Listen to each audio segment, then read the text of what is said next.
In the last episode of Branding Hacks, I said emphatically, you don't own your brand. In this episode, I take issue with what I said.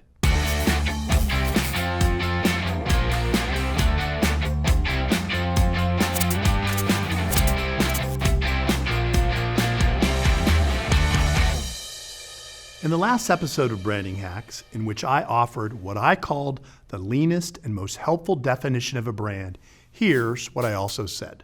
What a brand is not is something you own. You may own the company, the products you make, the services you provide, but you don't own your brand. So I argued that you don't own your brand because the marketplace owns your brand. However, I do take partial issue with what I said. That's right, you thought the truth was too complicated for our viewing audience. Look, I thought it was best to start simply, with half the equation, so to speak, and over a few episodes, introduce the concept that there are in fact two halves to a brand's value. He thought, you can't handle the truth. Chill out. Look, in part, a brand is how a company, product, or service is perceived in the marketplace. So in this context, you don't own your brand, the marketplace does, because you can manage but not control the perception of your brand. But it was a half-truth, which is therefore not the truth at all, since the truth does not come in halves. You are so pretentious. Unpretentious? Let's step back from your halfway true definition and talk about why we care about brands in the first place.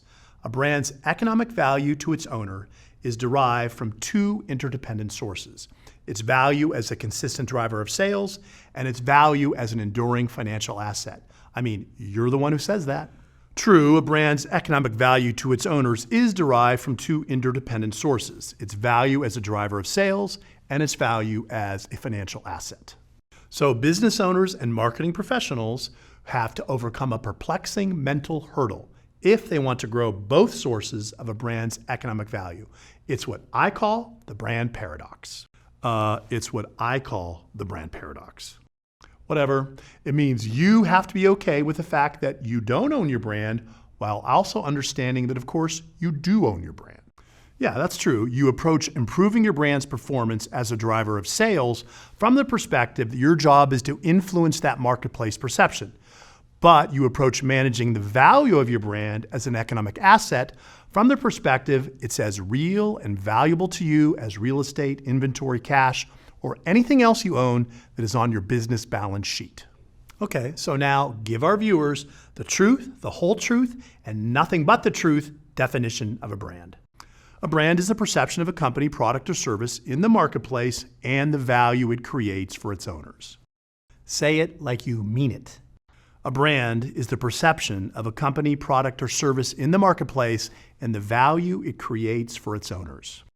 There you have it, the clearest, leanest definition of a brand you're going to find that encompasses both sources of a brand's value to its owner.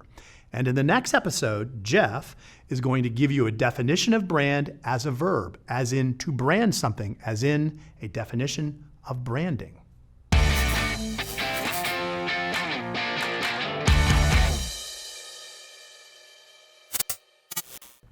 He said it, I didn't, or did I?